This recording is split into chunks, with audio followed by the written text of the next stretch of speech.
तो स्टोरी कुछ यूँ शुरू होती है, थोड़ा-सा बैकग्राउंड देना चाहूँगी कि मैं और मेरे हस्बैंड डिफरेंट सिटीज़ से हैं।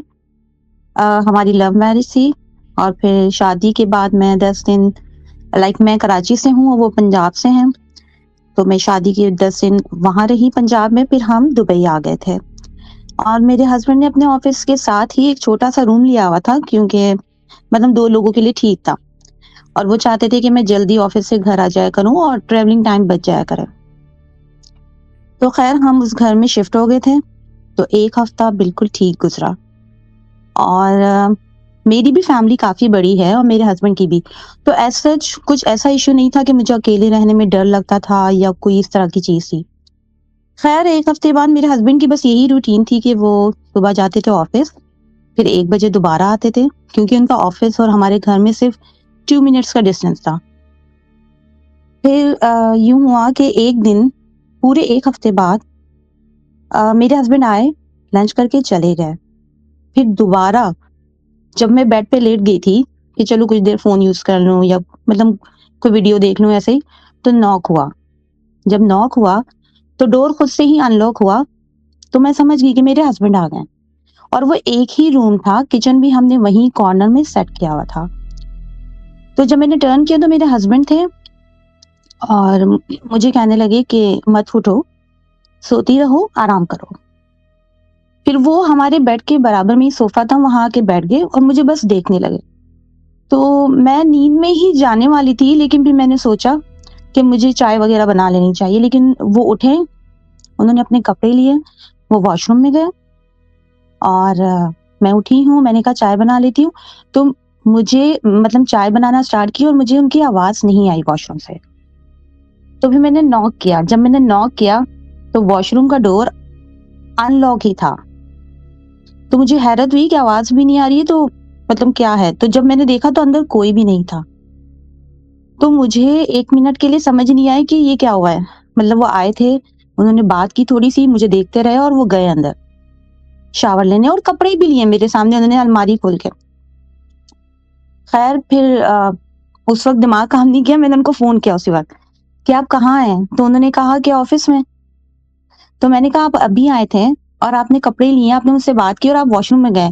तो अगर ये प्रैंक है तो I don't like this thing. अच्छा, मुझे ऐसा पता था कि ये प्रैंक नहीं हो सकता, क्योंकि एक ही रूम था, मेन डोर था हमारे सामने ही। तो अगर गए कोई बंदा जाएगा भी तो नज़र ही आएगा, छोटा-सा रूम है। ख़ैर वो उन्होंने कहा मैं नहीं हूँ।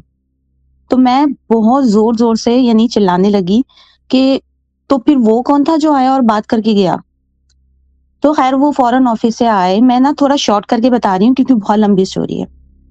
तो वो ऑफ़िस से आए फ़ौरन छुट्टी लेकर और उन्होंने मुझे कहा कि हुआ क्या? और मैं बच्चों की तरह रोने लगी। मैंने कहा आप थे, आपने बात भी की थी। तो उन्होंने कहा तुम नींद में होगी और 3 बज रहे हैं, तो मैं 3 बजे क्या करने आऊँगा? तो ख़ैर मेरी तबीयत थोड़ी ख़राब हो गई, तो उन्होंने फ़ौरन अपने भाई के घर मुझे ड्रॉप कर दिया कि आई डोंट नो क्या हुआ है, ये इतना रो रही है, ये कह रही है मुझे देखा है। अच्छा, मुझे लग रहा था कि उनको भी मेरी बात पे यकीन नहीं आ रहा।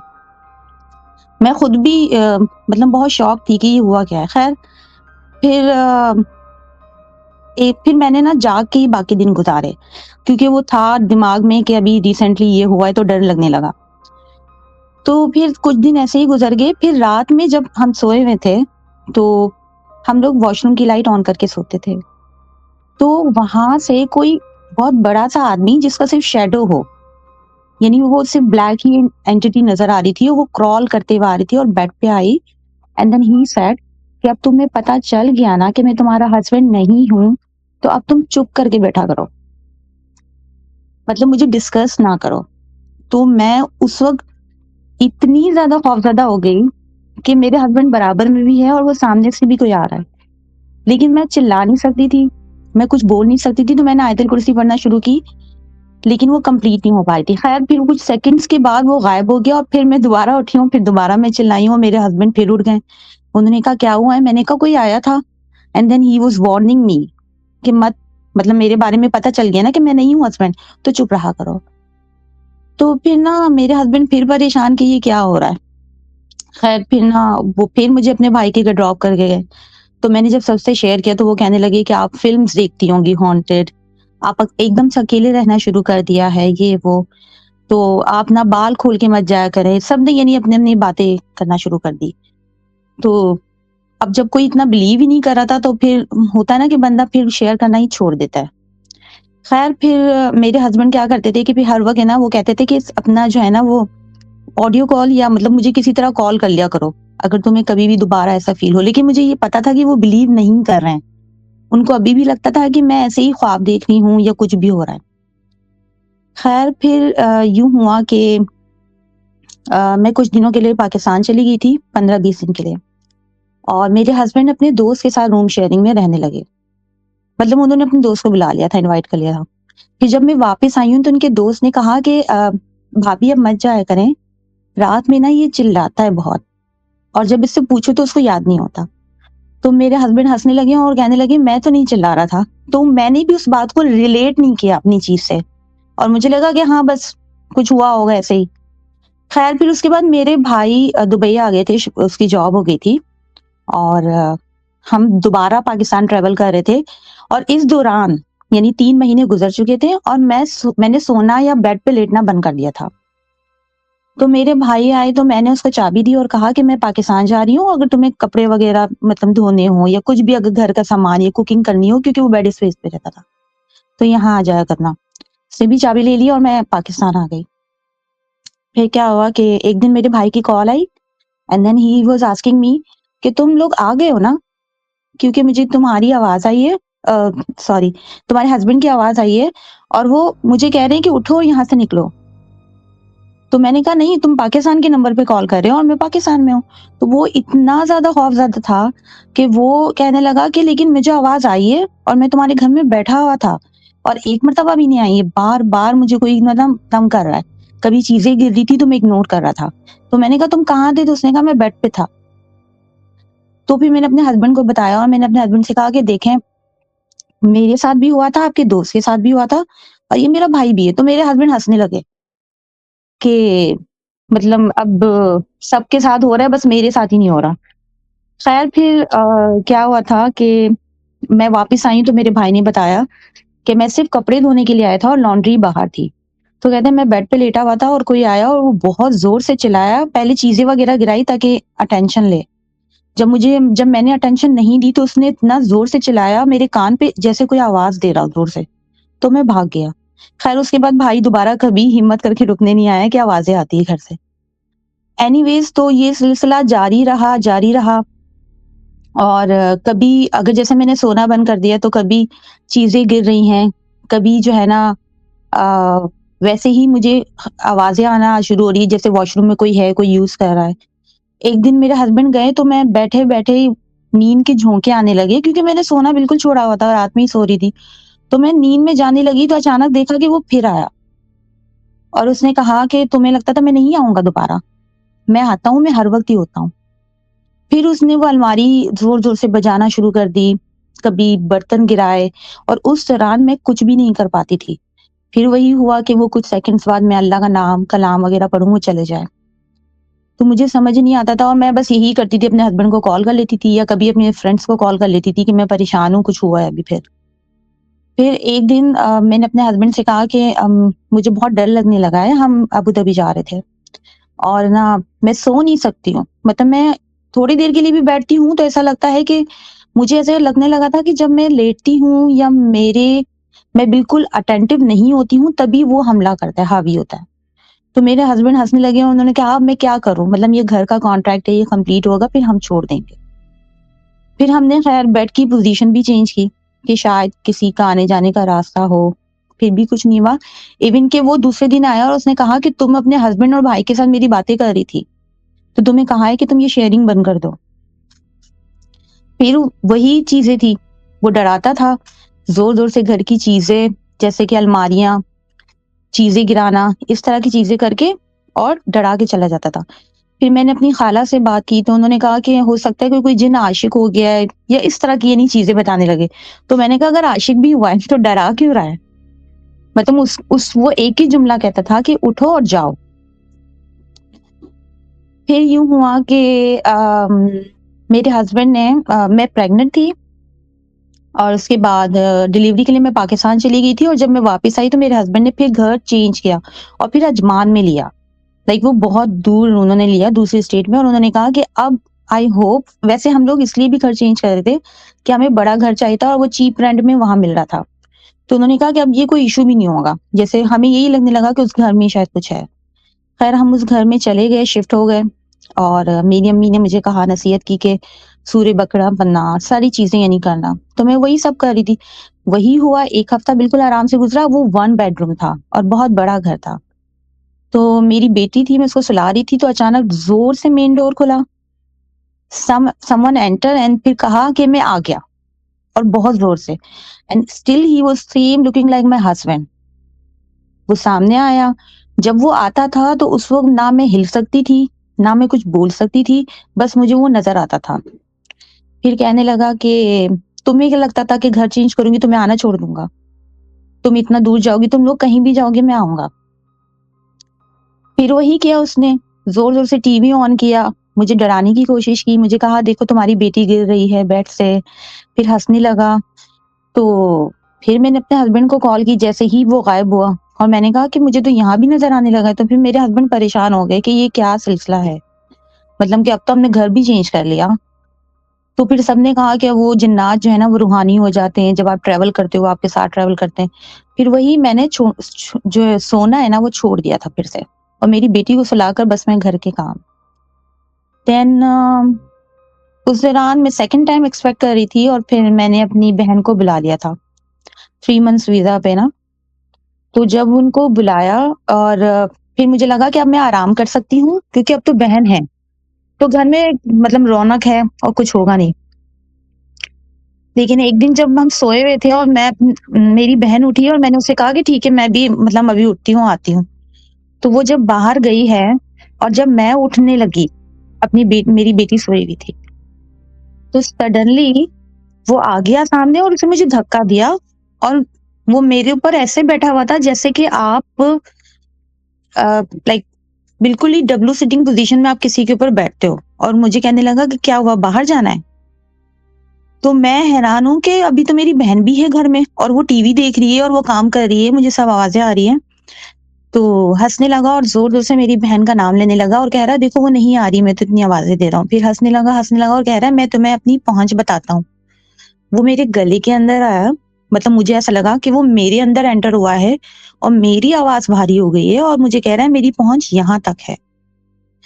फिर जैसे ही वो गया है कुछ मिनट्स बाद, तो मैं उठी हूँ, मैंने अपनी बहन को डाँटना शुरू कर दिया कि एटलीस्ट तुम अंदर आके चक्कर तो लगाया करो। क्योंकि मैं इतनी डरी हुई थी कि मैंने कहा एक मर्तबा कोई अंदर तो आ जाए। तो वो कहने लगी क्यों, क्या हुआ? खैरियत है?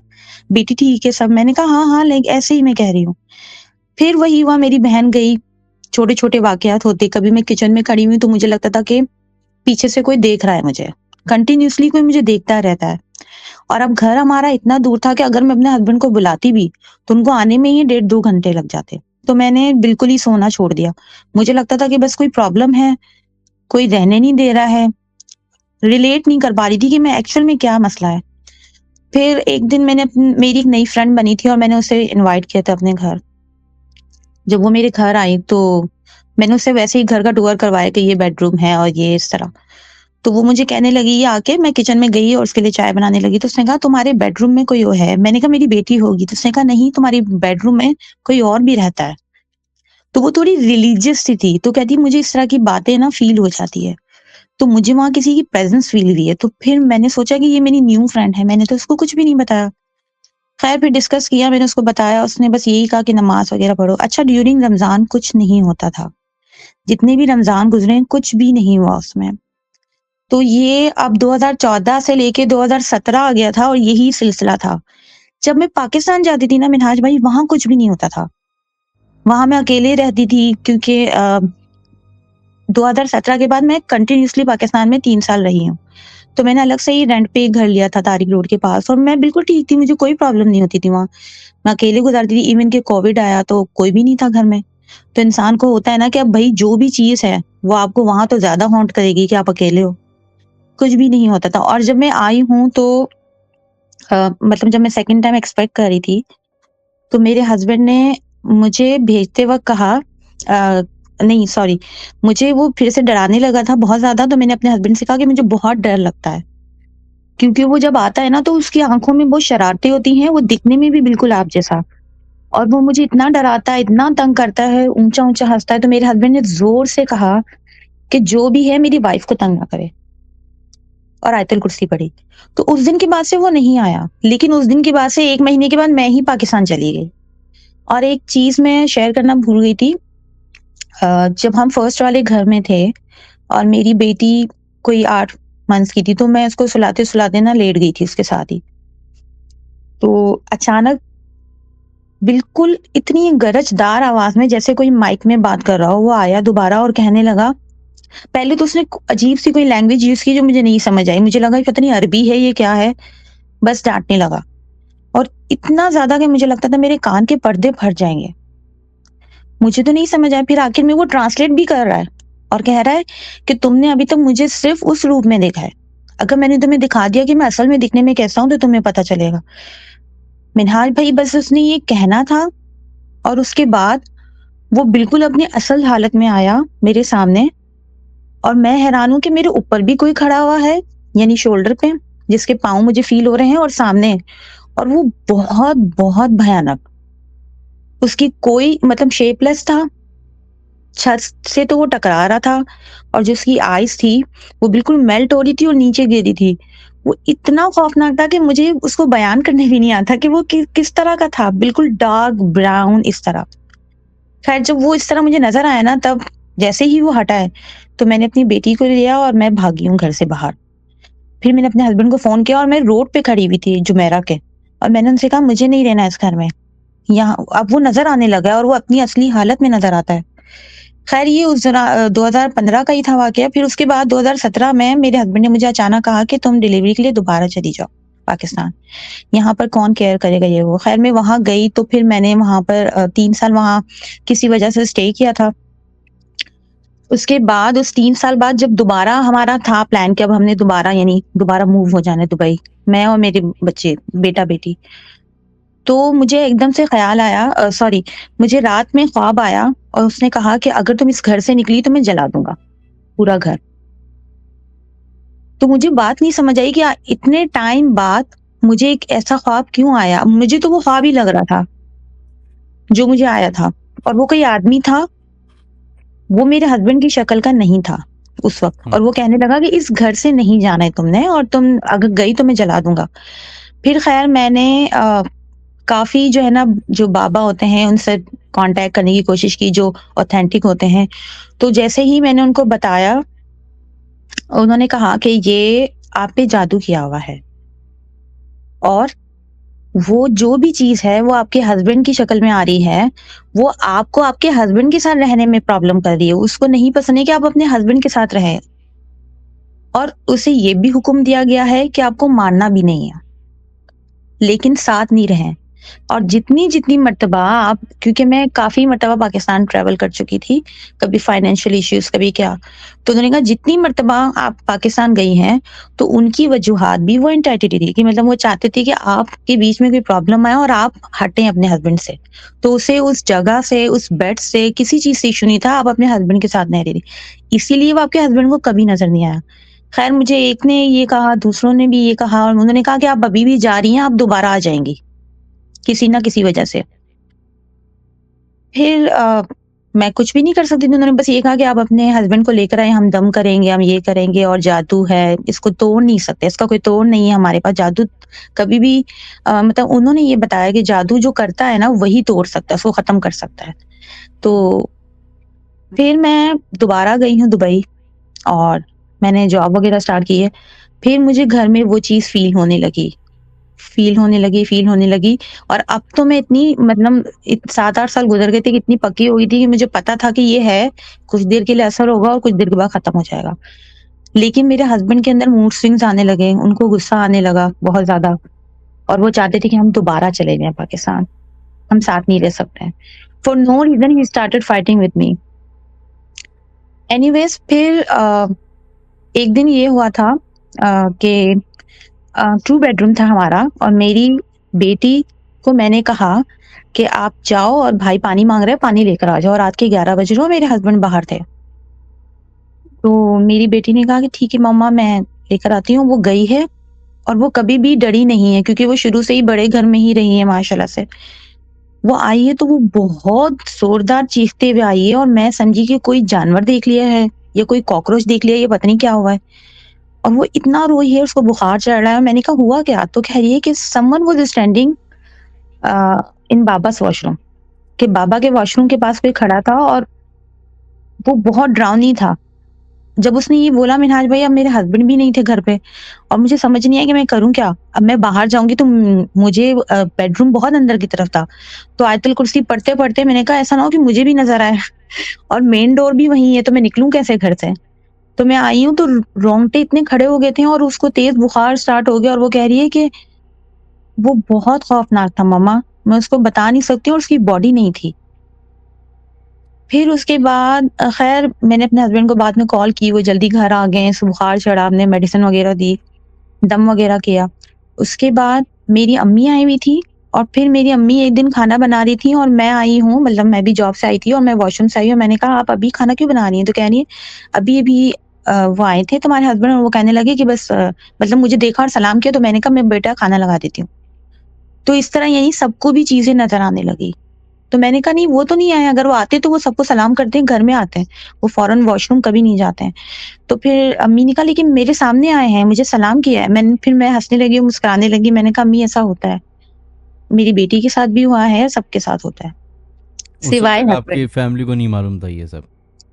मैंने हमेशा शेयर किया था लेकिन वही बातें 3 साल के अरसे जब मैं पाकिस्तान रही हूँ ना और जब आपके साथ वो चीज़ें होना बंद हो जाए तो आप वो फेड हो जाती है भूल मेमोरी। जाते हैं। हुँ। कि अब कुछ है और उस तरह। तो उनको कभी उन्होंने खुद से तो देखा नहीं था। तो अब अम्मी बहुत शॉक थी। अम्मी ने कहा, "क्या वो ऐसे नज़र आते हैं कि सामने-सामने चलते फिरते हैं?"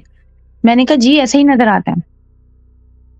ख़ैर फिर मुझे वहाँ पर एक और मेरी फ्रेंड ने एक बाबा बताया कि तुम वहाँ चलो, उनसे दम करवा लो, अगर जिस जादू का तोड़ नहीं है। तो मैंने कहा, "ठीक है, मैं जाती हूँ।" मैं उनके पास गई हूँ, मैंने सिर्फ़ उनको अपने हस्बैंड का नाम बताया तो उन्होंने फ़ौरन कह दिया कि बेटा आप पे जादू किया हुआ है और बहुत बुरे वाला किया हुआ है, लेकिन वो आपको मानना नहीं चाहते हैं। वो चाहते हैं कि आप ना रहें साथ। तो मैंने कहा इसका तोड़ आप बताएँ, किसी ने तो बताया नहीं। तो उन्होंने कहा तोड़ तो मैं नहीं बता सकता, ना मैं ये बता सकता हूँ किसने किया है, लेकिन मैं दम करूँगा और विदिन 5 वीक्स आपको फीलिंग मतलब आएगी कि सब बेहतर हो रहा है। और वाक़ई मिन्हाज भाई 22 दिसंबर से बहुत हालात चेंज होने लगे। मेरे हस्बैंड का गुस्सा कम हो गया, चीज़ें कम आने नज़र आना शुरू हो गई, बहुत बेहतरी आई। लेकिन असर था अभी भी और स्टिल अभी भी है, क्योंकि अब और हम लंदन अभी मूव भी आप हो गए। दुबई में ही हैं? आप लंदन में हो? अब हम लंदन मूव हो गए तो मेरी जॉब हो गई है। तो उसमें ये है कि अब यूँ आता है कि पहले तो दुबई में जब मैंने ये उन्होंने एक वज़ीफ़ा दिया तो बहुत सिंपल सा था। सूर्य कौसर और इस तरह की चीज़ें।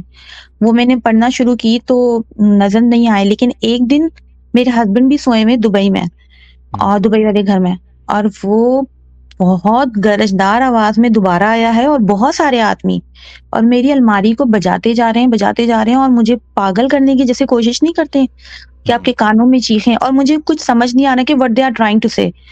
लेकिन मैं सोच रही हूँ कि हस्बैंड भी है घर में, मतलब वो अभी इतना ज़्यादा कर रहे हैं, जैसे कि वो बहुत गुस्से में थे, वो सब। फिर वो ख़ैर चले गए और फिर हम जब लंदन मूव हुए तो मैंने कहा अब तो हम बहुत दूर आ गए तो शायद अब नहीं होगा। लेकिन स्टिल अभी भी मैं और मेरे हस्बैंड हम साथ में बेड पे सो नहीं सकते एक साथ, क्योंकि अगर मैं उनके बेड पे आके सो जाऊँ, क्योंकि वो बच्चों को बेड शेयर कर लेते हैं, क्योंकि हम हुँ, बच्चों हुँ। को सुलाते-सुलाते मैं तो हम नहीं सो सकते हैं, क्योंकि रात को मुझे कोई ना कोई धक्का देगा, कोई ना कोई डराने आ जाएगा।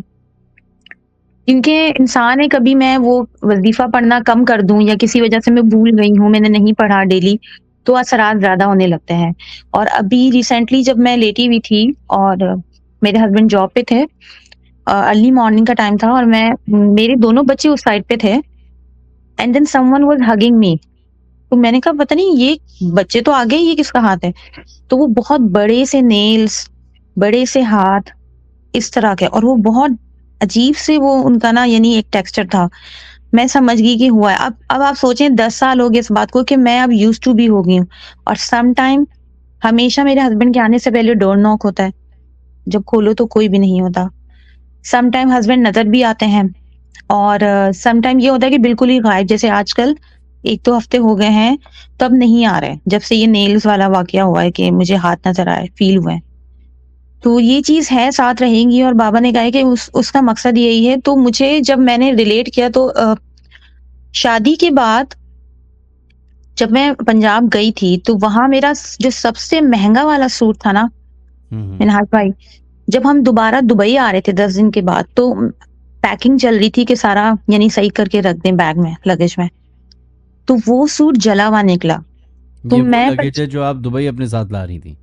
जी, मतलब मेरे जहेज़ के कपड़ों में थे और मैंने बहुत कम कपड़े बनवाए थे और वो सबसे महँगा था उसमें और वो मैंने पहना भी था। तो जब मैंने वो सूट खोला और उसको फ़ोल्ड करने की कोशिश की, तो वो बिल्कुल ही जैसे किसी ने तेज़ाब फेंक दिया। तो मुझे समझ नहीं आया कि ये क्या हुआ? मैंने अपने हस्बैंड से पूछा कि आपने कोई परफ्यूम रखा था या कोई ऐसी चीज़ रखी थी जो ये पूरा ड्रेस खराब हो गया? तो उन्होंने कहा नहीं। लेकिन मैंने उस चीज़ को ख़याल मतलब यही सोचा कि अफ़सोस हुआ कि बस अब ड्रेस ख़राब हो गया किसी वज़ह से, समझ नहीं आया क्योंकि बाकी सारे कपड़े गीले नहीं थे, सिर्फ़ वही था और वो सबसे महँगा। शादी वाला सूट श्योर। में एंड आई एम श्योर उस लगेज के अंदर और भी सामान होगा। वो सारा कपड़ों से ही भरा हुआ था। नहीं, लेकिन परफ्यूम नहीं था ना, क्योंकि परफ्यूम वग़ैरह मैं नहीं लगाती थी इतना। मैं नहीं, शुरू मैं से कह रहा हूँ परफ्यूम अगर अगर अगर आग लगनी थी, जलना था, तो सिर्फ एक ड्रेस क्यों जलता? सारे जलते। जी, और दूसरी बात कि मैंने उस ड्रेस का दुपट्टा और ट्राउज़र बिल्कुल ठीक था, तो मैंने उसको लपेट के और उसमें एम्ब्रॉयडरी की हुई थी ना, तो मैंने उसको लपेट के जब मैं कराची गई थी तो मैंने अपनी बहन को कहा कि आप ना ये रख लो और इसके अंदर से ये जो डिज़ाइन है ये इसको काट कर और फिर किसी और ड्रेस में कर लेना ऑल्टर। मतलब बजाए सूट पूरा ज़ाया ही हो गया शर्ट तो आप दुपट्टा और ये रख लो। तो उसने भी लपेट के रख लिया, लेकिन उसने मुझे बाद में जब ये वाक़यात शुरू हुए, दुबई हम आए ये सब, तो उसने मुझे एक दिन फ़ोन पे बताया कि वो जो ड्रेस तुमने दिया था, वो ड्रेस जब मैंने खोला तो वो तो बिल्कुल रुई बिल्कुल धागे-धागे हो गया है। तो मैंने कहा हैं, ये कैसे हो गया? तो कह रही मुझे भी नहीं पता। कहती जब मैंने खोला तो वो बिल्कुल रेशा जैसे ज़रा-ज़रा अलग हो गया और वो ज़मीन पे गिर गया। तो कहती मुझे ये चीज़ सही नहीं लगी है। तो उसने वो डर के मारे फेंक दिया बाहर। हम्म। मतलब दुपट्टा भी जल चुका था, ट्राउज़र भी जल चुका था और वो कह रही है कि मेरे पास भी सेम ड्रेस है, मैंने भी बनवाया था, वो तो नहीं खराब हुआ। ख़ैर तो अभी यही है मिन्हाज भाई कि ये वाक़यात होते हैं। मुझे अब पता है कि हम लास्ट इस तरह की एक्टिविटी वही हुई थी जो आपको किसी ने हक करने की कोशिश की और आपको नजर आया हाथ और वो नाखून वगैरह? जी, और उससे पहले जो हुई थी अ, जब मैं जाग रही थी और अपनी फ्रेंड से बातें कर रही थी। यहाँ पर आपको पता है लंदन में मतलब जो डे टाइम है वो जल्दी नहीं स्टार्ट होता, तो अंधेरा ही रहता है। तो मैं अपने दोस्त से बेडरूम में बातें कर रही हूँ और कि आज ये करना है, ये करना है। तो किचन सॉरी मेरा जो लिविंग रूम है वो यूज़ कर रहा था कोई और इतनी ज़्यादा आवाज़ है कि मेरे कान फटने लगे और मैंने फ़ौरन अपनी दोस्त को कॉल मिला ली। तो उसने मुझे कहा कि तुमने वज़ीफ़ा पढ़ना कम कर दिया है। मैंने कहा कम नहीं किया, लेकिन सम टाइम मैं भूल जाती हूँ। जितना उसको पढ़ना है ना, उतना नहीं पढ़ पाती हूँ, ये भूल गई बच्चों में। और वो इतना ज़्यादा शोर था कि वॉशरूम तक आवाज़ें आ रही थी और सम टाइम वो बहुत गुस्से में भी होता है।